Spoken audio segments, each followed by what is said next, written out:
You know, the world has been waiting to see what you'll do on this stage. What are your expectations of yourself? The world, I'm not worried about the world anymore. I've seen the world be my friend. I've seen the world turn on me. But at the end of the day, I've always been with me. God has always been with me. So being on this scale now, it's my time. It's always been my time, but now it's my time to actually do it for myself. And the people that felt like me, the people that look like me, and the people that know their truth about themselves as well, I represent those people. Man, oh man, what a very wild, crazy day in Budapest.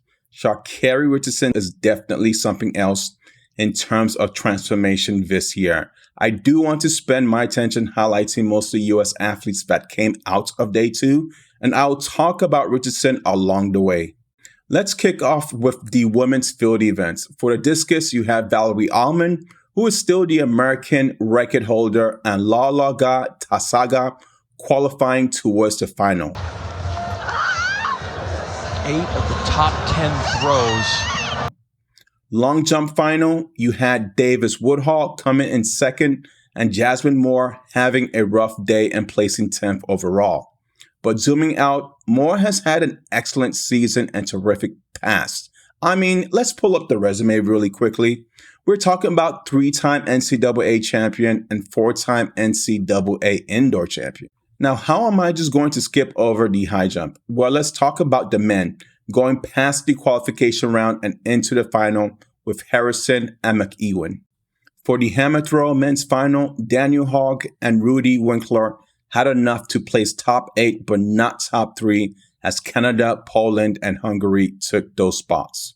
Next, for the Heptathlon long jump women, you had Anouk and Chari Hawkins, who met her season's best in the event. Both scored some points, with Taliyah Brooks sitting this one out after fouling several times after an excellent day 1. The Heptathlon is very brutal and shows no mercy.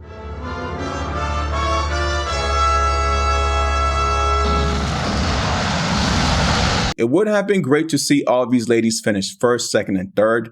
And in the same event, but with the Javelin, Chari, Hawkins, and Anouk still managed to score points, as the Javelin is not high up your athletic resume compared to the world. And in your 800-meter race final event same day, Anouk came in first with a decent mark of 2 minutes, 4.09 seconds, while Chari Hawkins fell to last.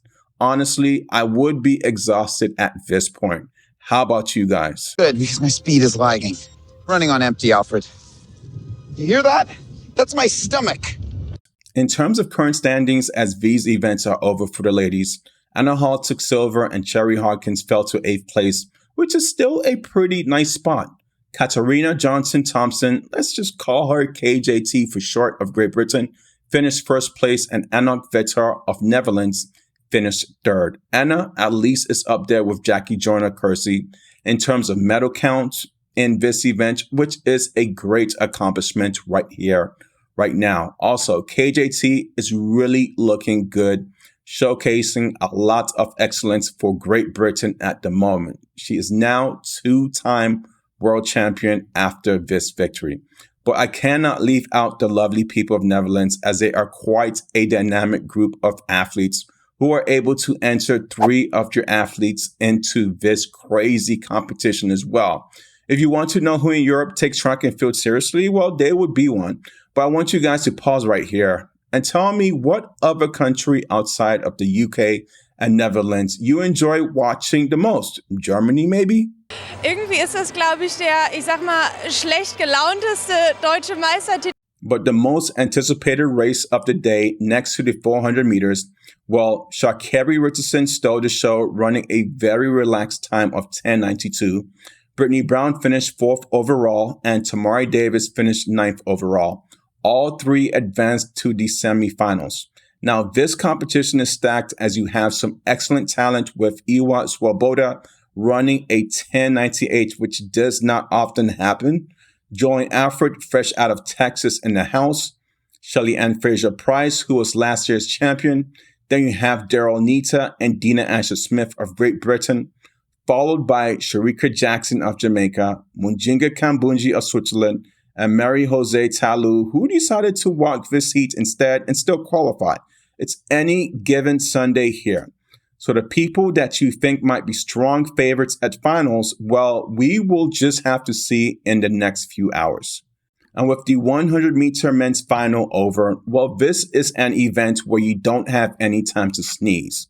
When you talk about any given Sunday, just throw that term out the window. This is like having to be struck by lightning twice to come in at first place again.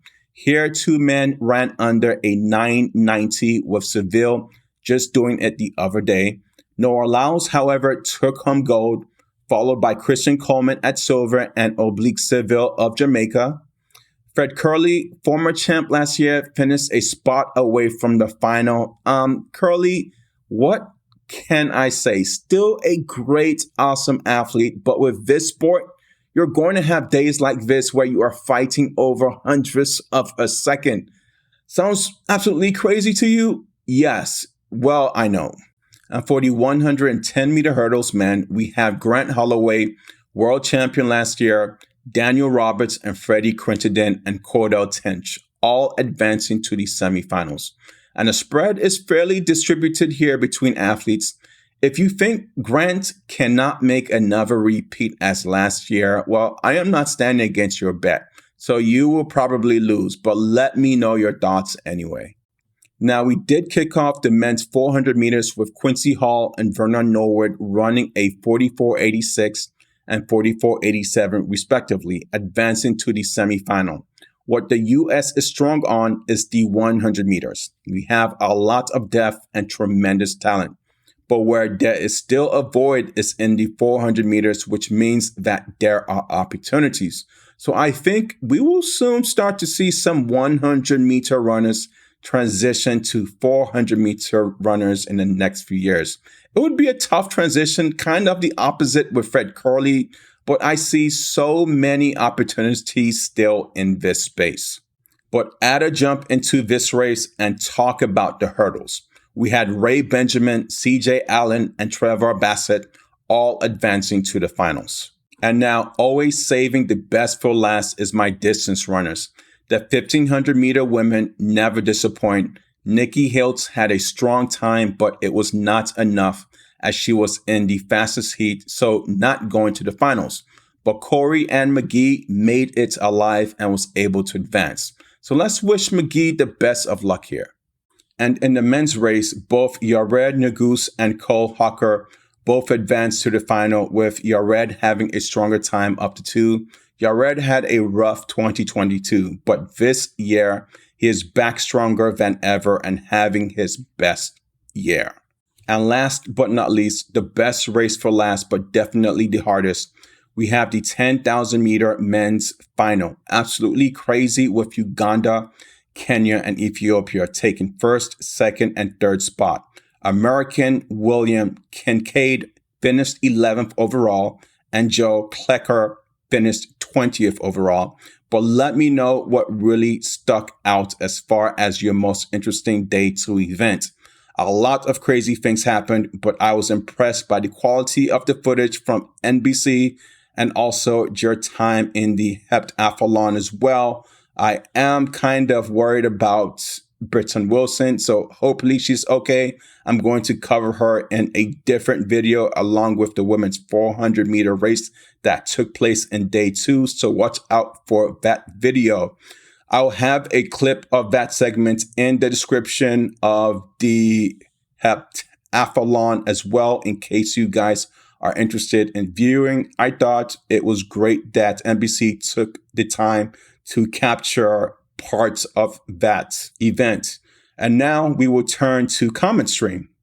If you guys missed day 1, please make sure to check it out. We are going into a different direction on the channel and experimenting with many new things as our audience is, I would say, more mainstream than several months ago.